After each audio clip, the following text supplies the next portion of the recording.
الحمد لله رب العالمين والصلاة والسلام على أشرف الأنبياء وسيد المرسلين نبينا وحبيبنا وقدوتنا وإمامنا محمد وعلى آله وصحبه أجمعين أما بعد فسبحانك اللهم لا علم لنا إلا ما علمتنا إنك أنت العليم الحكيم اللهم علمنا ما ينفعنا وانفعنا بما علمتنا وزدنا علما نافعا وعملا صالحا يا رب العالمين.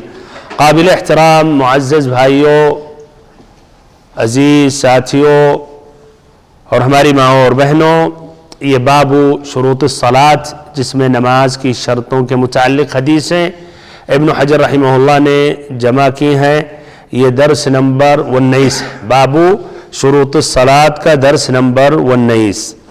سابقہ درس میں یہ حدیث اخیر میں پیش کی گئی تھی، حدیث نمبر 21. وعن ابن عمر رضی اللہ عنہما قال قلت لبلال كيف رأيت النبي صلى الله عليه وسلم يرد عليهم حين يسلمون عليه وهو يصلي قال يقول هكذا وبسط كفه أخرجه أبو داود الترمذي وصححه. حدیث کا ترجمہ حضرت ابن عمر رضی اللہ عنہ روایت کرتے ہیں کہ میں نے حضرت بلال سے دریافت کیا کہ آپ نے نبی صلی اللہ علیہ وسلم کو کس طرح جواب دیتے ہوئے دیکھا جبکہ آپ نماز پڑھ رہے ہوتے اور لوگ آپ کو سلام کہتے. جب آپ صلی اللہ علیہ وسلم نماز کی حالت میں ہوتے اور لوگ سلام کرتے تو آپ کیسے جواب دیتے؟ تو کہا، انہوں نے کہا کہ آپ اس طرح کرتے اور اپنا ہاتھ پھیلایا، اس طرح پھیلایا یا اس طرح پھیلایا، المہم اس کو آگے بڑھایا اور ہاتھ سے اشارہ کیا. حدیث کی تخریج یہ ہو گئی. اور ایسے ہی حدیث سے جو فائدے ہیں اس میں پہلا فائدہ ذکر کیا گیا تھا، اختصاراً ذکر کر رہا ہوں کہ پہلا فائدہ یہ ہے کہ جائز ہے کہ اگر آدمی نماز پڑھ رہا ہے نماز کی حالت میں کہ اس سے سلام کیا جائے، ہے کہ نہیں؟ اس لیے کہ نبی صلی اللہ علیہ وسلم سے نماز کی حالت میں وہ سلام کرتے تھے صحابہ کرام. اچھا، کیا سلام کرنا مکروہ ہے ایسی حالت میں؟ اگر وہ آدمی نماز کی حالت میں اس سے سلام کرنا کیا مکروہ ہے یا حرام ہے؟ ہرگز نہیں، اس لیے کہ آپ صلی اللہ علیہ وسلم سے سلام کیا جاتا، اور اگر یہ مکروہ ہوتا یا حرام ہوتا تو آپ صلی اللہ علیہ وسلم بعد میں متنبہ کرتے اور پھر جواب نہیں دیتے. ابن عمر رضی اللہ عنہما کا یہ قول ہے، ایسے حنابلہ شافعیہ کا بھی یہی منہج ہے اور یہی مذہب ہے. لیکن اس مسئلے میں ایک دوسرا قول مروی ہے، ذکر کیا گیا تھا سابقہ درس میں. وہ کیا ہے کہ نمازی سے سلام کرنا کیا مکروہ ہے.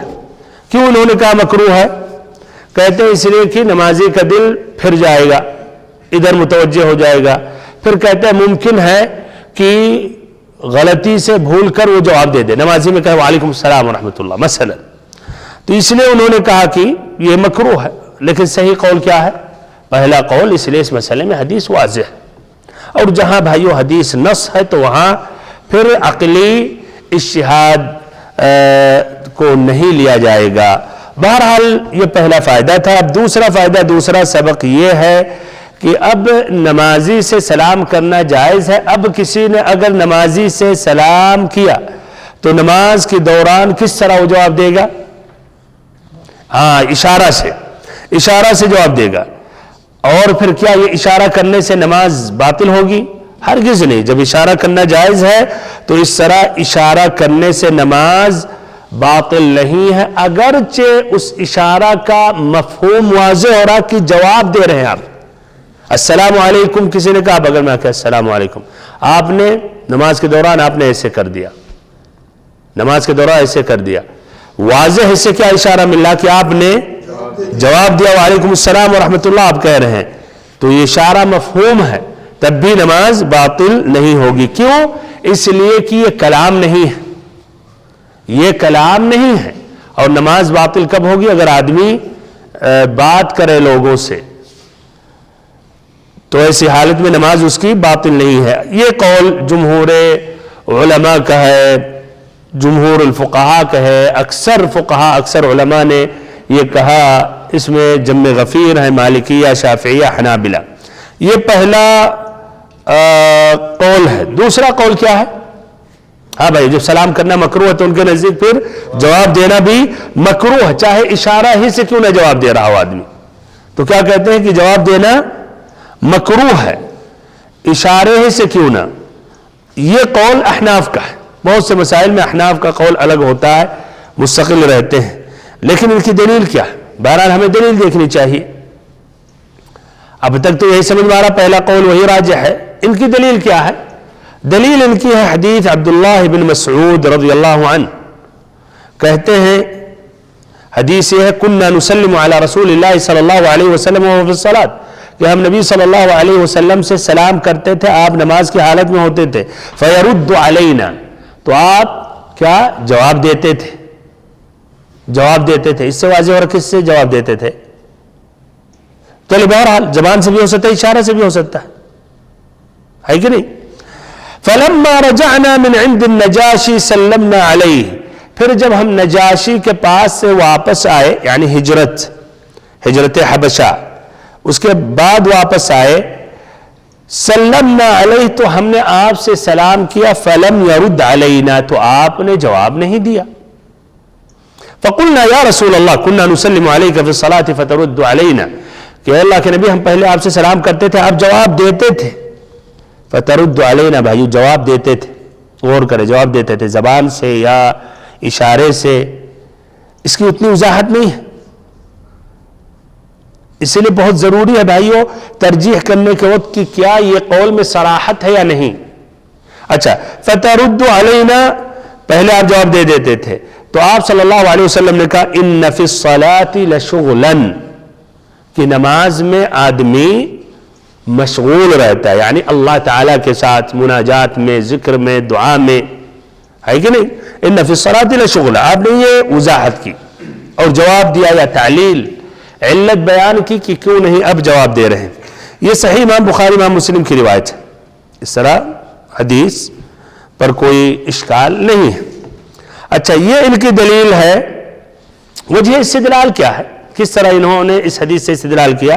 کہا اس میں ہے کہ آپ نے فلم یرد علینا، جب حبشہ سے ہم آئے واپس، آپ سے سلام کیا، آپ نے جواب نہیں دیا.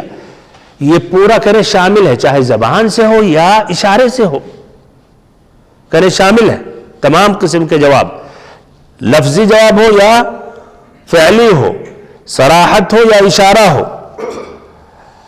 اچھا، ایسے ہی پھر کہتے ہیں کہ آدمی، یہ بھی ایک مزید دلیل پکڑتے ہیں، اس کے ساتھ جوڑتے ہیں کہ آدمی جب اشارہ کرتا ہے تو اپنے ہاتھ کو، سنت میں کیا، سنت کا طریقہ کیا کہ بائیں ہاتھ پر داہنے ہاتھ کو رکھے، ہے کہ نہیں، باندھے رہے. پھر ایک دوسرا ہے کہ سینے کے اوپر ہونا چاہیے. اب آدمی جب چھوڑ دیتا ہے، ہاتھ جواب دیتا ہے، تو یہ سنت پر کہتے ہیں ترک کر دیتا ہے. بہرحال یہ اتنا اس میں وہ قوت نہیں ہے پہلے دلیل کے ساتھ، لیکن جب دلیلیں ذکر کی جاتی تو کئی دلیلیں اس کے ساتھ جوڑ دیتے ہیں اصحاب یہ جو قائل ہوتے ہیں مزید قوت دینے کے لیے اپنی قول، اپنی رائے کی. تو بہرحال یہ دوسرا قول ہے. ان کی دلیل کون سی حدیث ہے؟ کون سی حدیث ہے؟ ابن مسعود رضی اللہ عنہ کی، جو بخاری مسلم میں روایت کی ہے. اچھا، اس مسئلے میں ایک تیسرا قول ہے جو ابو ذر رضی اللہ عنہ سے مروی ہے، اور ایسے عطا اور النخعی، ابراہیم النخعی بھی اس کے قائل ہیں، تابعین میں سے یہ ہیں. کہتے ہیں، ہاں تیسرا قول کیا ہو سکتا ہے؟ ہاں ہاتھ اٹھا کے. پہلا کہ جائز ہے جواب دینا اشارہ سے، دوسرا قول مکروہ ہے جواب دینا اشارہ سے. اچھا، تیسرا قول کیا ہو سکتا ہے؟ تیسرا قول حرام ہے، ہو سکتا ہے، ممکن جائز نہیں ہے تو وہی اب حرام ہے یا مکروہ؟ ہاں نہیں، لیکن حرام نہیں. ہاں تیسرا، اچھا تو وہی، تو اس کے معنی جائز نہیں ہوا نا. ہاں کوئی نیا قول نہیں آپ لوگ لائے، حرام ہے کسی نے نہیں کہا. اس لیے حدیثیں جب آ گئی تو ذرا مشکل ہے کوئی کہے حرام. اب رہی بات بہتر ہے نہ بہتر، اسی لیے مکروہ ہے یا جائز ہے. تیسرا قول کیا؟ تیسرا، پہلا قول واضح کیا گیا بھائیوں کی جائز ہے، دوسرا قول ہے مکروہ ہے، تیسرا قول مستحب ہے، یعنی ایک اونچا درجہ. چلیے ممکن، چلیے تیسرا قول بہرحال یہ ہے کہ جواب دے جب نماز سے فارغ ہو جائے. آپ نماز کے دوران تھے، نماز پڑھ رہے تھے، نے آ کے بغل میں السلام علیکم کہا، آپ نماز پوری کرتے رہے، سلام پھیر لے، اس کے بعد پھیرنے کے بعد آپ اس کی طرف متوجہ وعلیکم السلام کہیں.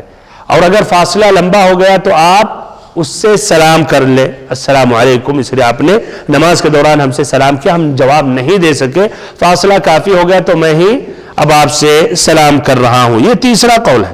بہرحال ان تینوں قول میں کون سا قول زیادہ راجح ہے؟ جائز اشارہ کر کے یا مکروہ ہے یا نماز پھیرنے کے بعد؟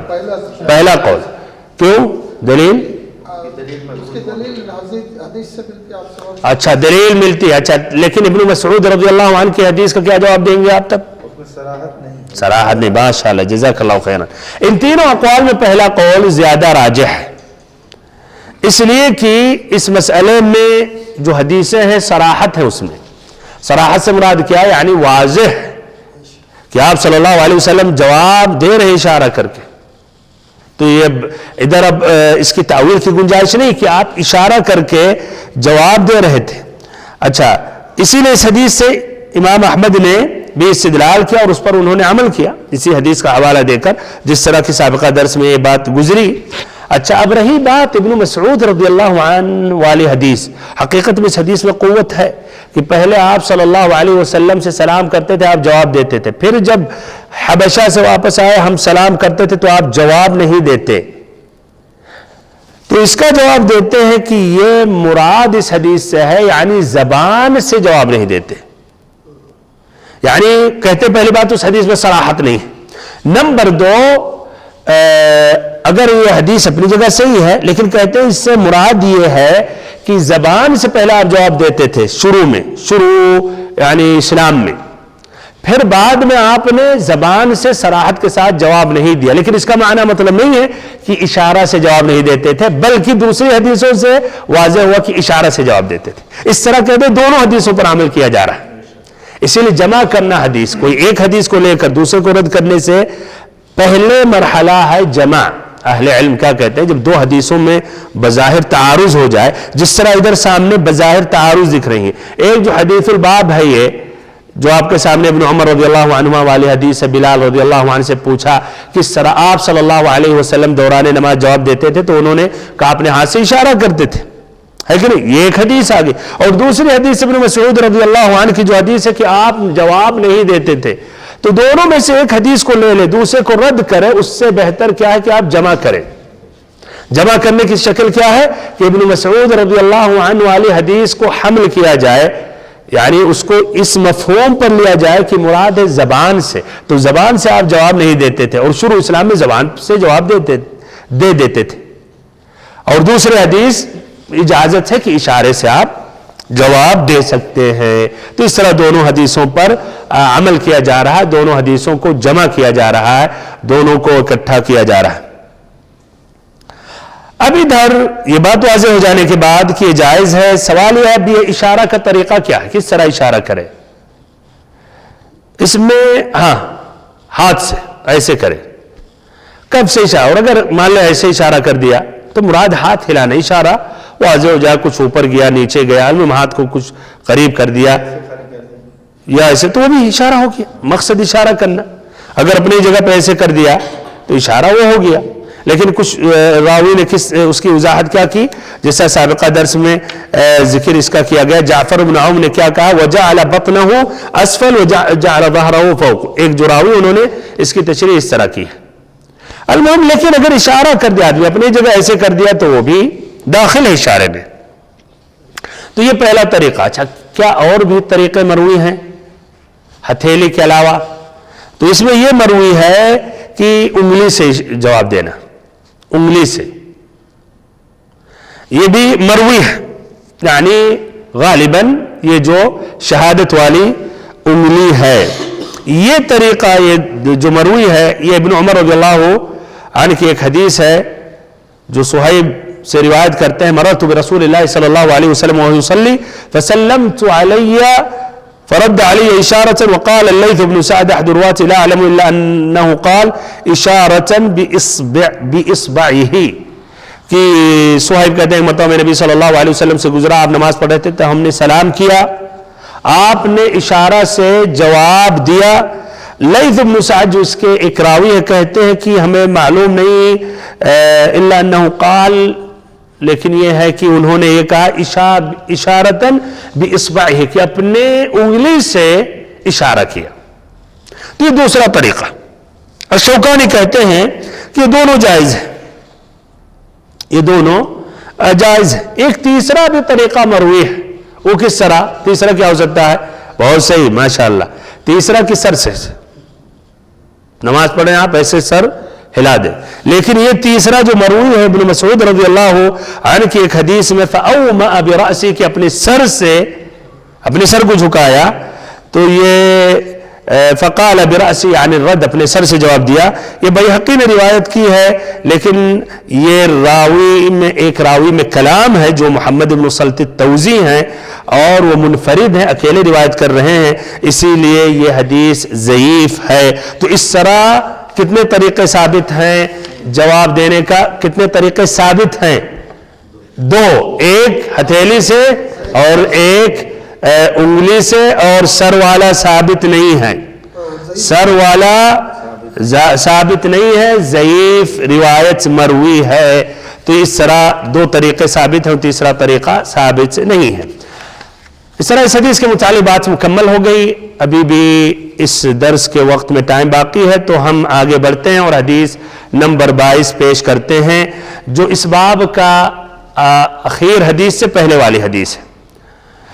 حدیث نمبر 22 وعن ابی قتادة رضی اللہ عنہ قال كان رسول اللہ صلی اللہ علیہ وسلم يصلي وهو حامل امامة بنت زینب فإذا سجد وضعها وإذا قام حملها متفق عليه ولمسلم وهو يؤم الناس في المسجد.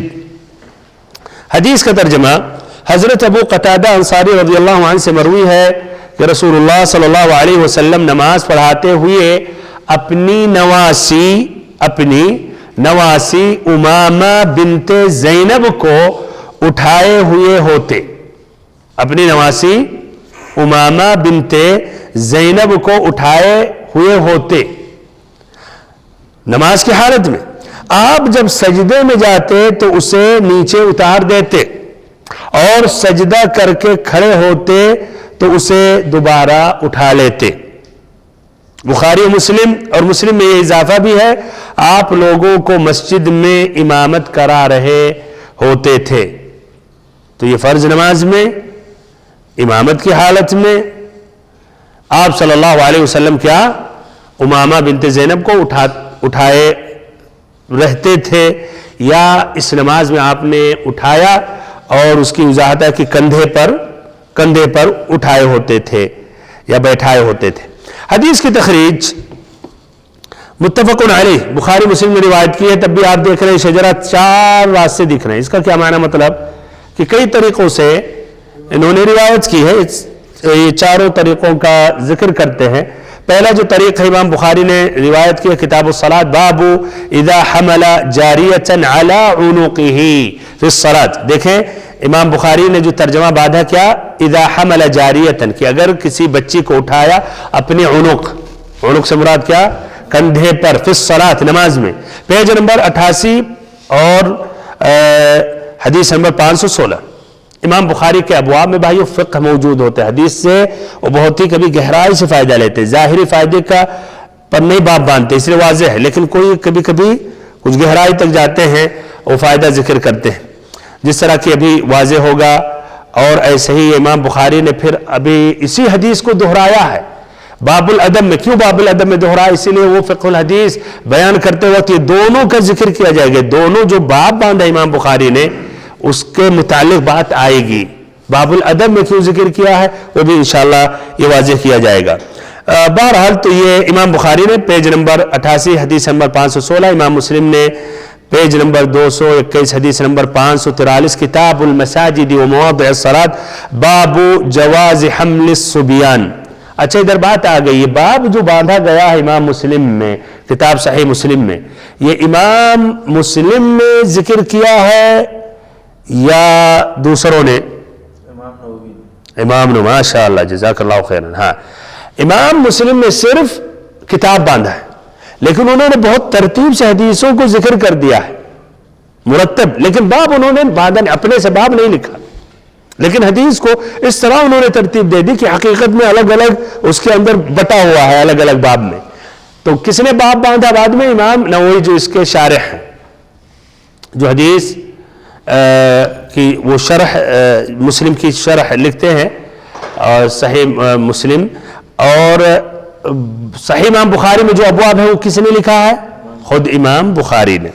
اچھا بارک اللہ فیک. تو یہ کتاب المساجد مواضع الصلاۃ، یہ تو امام مسلم نے کتاب ذکر کیا، لیکن باب یہ نووی نے بہت لمبا ذکر کیا، اس لیے اس باب کے تحت جتنی حدیثیں تھیں سب کا سمجھے گویا خلاصہ اور اہم فائدہ ذکر کرتے ہوئے.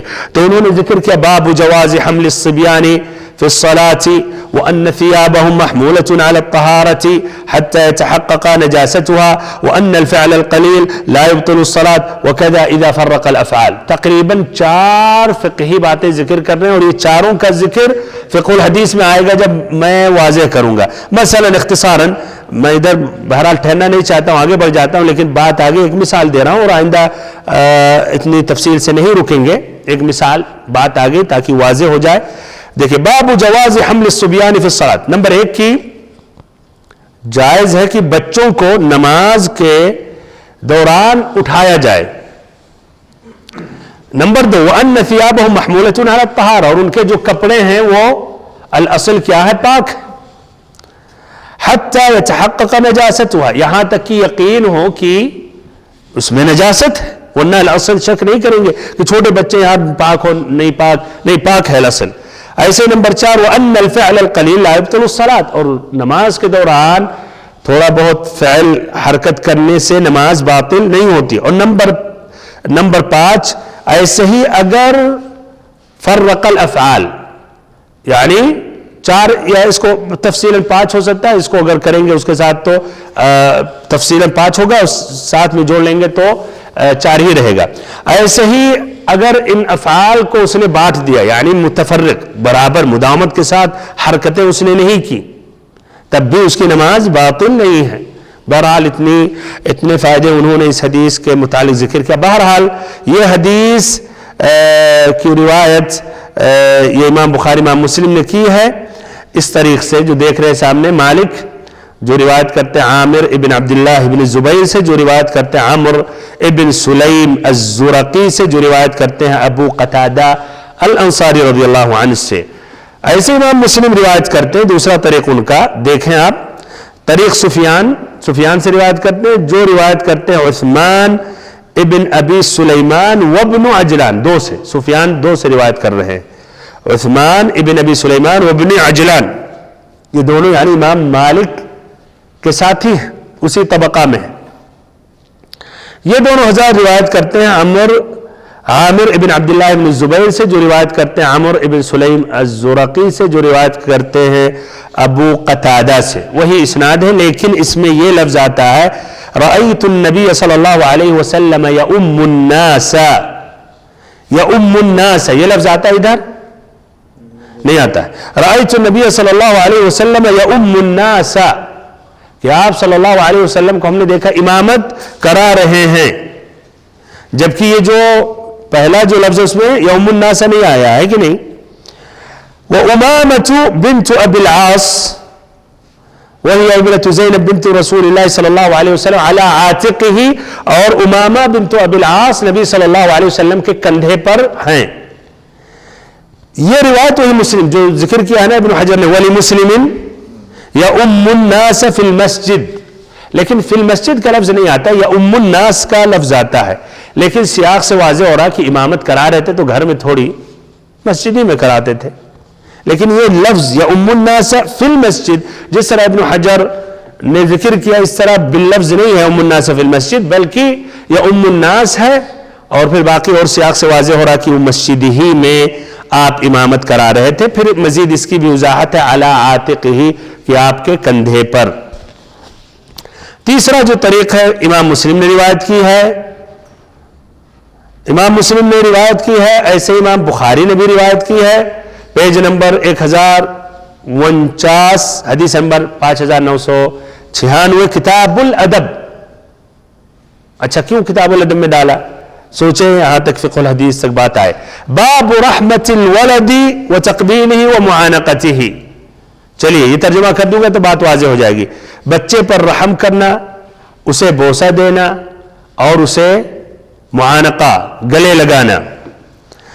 اس طریق سے سعید المقبوری جو روایت کرتے ہیں عمرو ابن سلیم الزرقی سے، جو روایت کرتے ہیں ابو قتادہ سے. پھر یہ حدیث بخاری کا لفظ خرج علینا نبی صلی اللہ علیہ وسلم وأمامة بنت أبي العاص على عاتقه فصلى فإذا ركع وضع وإذا رفعها. چوتھا جو طریق ہے یہ امام مسلم روایت کی طریق ابن وہب جو روایت کرتے ہیں مخرمہ سے، جو روایت کرتے ہیں اپنے والد سے، جو روایت کرتے ہیں عمرو ابن سلیم الزرقی سے، جو روایت کرتے ہیں اوپر ابو قتادہ سے. اور ادھر اہل علم نے کہا انقطاع ہے، اس لیے کہ مخرمہ جو ہیں اپنے والد سے یہ حدیث ڈائریکٹ نہیں سنے. اس کا معنی کیا ہے؟ یعنی چھوٹے تھے اور والد کا انتقال ہو گیا، بلکہ اس کے بارے میں اہل علم ذکر کرتے ہیں کہ ان کے باپ کے پاس کتابیں تھیں جس میں اپنی حدیثوں کو لکھے ہوئے تھے اسناد کے ساتھ. بھائیو حدیثوں کی جو حفظ ہوئی ہے دو طریقے سے، ایک سینے سے اور ایک کتابوں میں. اور شروع میں پورا اعتماد حافظے پر ہوتا تھا، پھر اس کے بعد کتابوں میں لکھنا شروع کیا گیا، پھر آہستہ آہستہ کتاب غالب آ گئی اور اب تقریباً کوئی پورا یہ اسناد نہیں یاد کرتا ہے، یاد بھی کرتے ہیں تو بغیر اسناد اختصاراً. تو بہرحال وہ کتابوں میں یہ کہہ رہے ہیں اہل علم کہ یہ مخرمہ جو اپنے والد سے جو روایت کر رہے ہیں ڈائریکٹ نہیں سنے بلکہ ان کی کتاب انہیں ملی تو اس کتاب سے روایت کرتے تھے. اب سوال یہ ہے کتاب سے، اس کو کہتے ہیں وجادہ. یہ بھی مصطلح الحدیث میں ایک باب ہے، باب تحمل الحدیث یا باب تحمل الحدیث و ادائہ. حدیث کس طرح آپ اخذ کر رہے ہیں، پھر کس طرح اس کو پہنچا رہے ہیں. تو جو تحمل لینے کے وقت، اٹھانے کے وقت، سننے کے وقت، اس کے 8 طریقے ہیں. اس میں سے ایک طریقہ کیا ہے؟ الوجادہ. اور پہلا طریقہ کیا ہے کہ شیخ ڈائریکٹ حدیث سنے اور بچے سنے، یاد کر لیں یا لکھ لیں. اور ایک دوسرا طریقہ العرض، بچہ ہی پڑھے، طالب علم پڑھے، استاد سنے. اور پھر ایسے اس میں اور بھی ہے کہ اجازہ، کتاب دے دے کہ ہم نے اجازت دے دی کہ تم ہماری طرف سے نقل کرو. ایسے ہی پھر وصیت ہے، اعلام ہے، اور ایسے ہی اس میں المناولہ ہے اور ایک الوجادہ ہے. اس طرح 8 ہو گئے. الوجادہ جو ہے یہ کیا مقبول ہے؟ کسی نے اپنے استاد سے ڈائریکٹ ملاقات نہیں کی، حدیثیں نہیں سنی، لیکن کتاب مل گئی، تو اگر روایت کرے تو مقبول ہے. اچھا، تو یہ اس میں اہل علم کا کافی اختلاف ہے اور صحیح جو مسئلہ راجح ہے کہ مقبول نہیں ہے، لیکن کچھ اہل علم کے نزدیک یہ مقبول ہے اگر وہ خط یقین ہے کہ اس شیخ کا خط ہے اور ایسے ہی اس میں تحریف نہیں ہوئی ہے، اطمینان ہے، تو اس کو یعنی مان لیتے ہیں، تسلیم کر لیتے ہیں. تو اس طرح یہ چوتھا جو طریق ہے یہ وجادہ ہے. بھائیو اور محترم ساتھیوں اور بہنوں، اس طرح اس حدیث کے متعلق یہ اتنی بات مکمل ہو گئی. تخریج آئندہ درس میں باذن اللہ عز و جل اس حدیث کے جو الفاظ ہیں اس کی وضاحت کروں گا اور پھر اس حدیث سے جو مستنبط فائدے ہیں وہ بھی بیان کروں گا. اللہ تعالیٰ سے اخیر میں دعا کرتا ہوں اللہ تعالیٰ ہم سبھی کو علم نافع عطا کرے اور ہم سبھی کو صراط مستقیم پر چلائے. وصلی اللہ وسلم وبارک ونعم علی عبدک و رسولک محمد.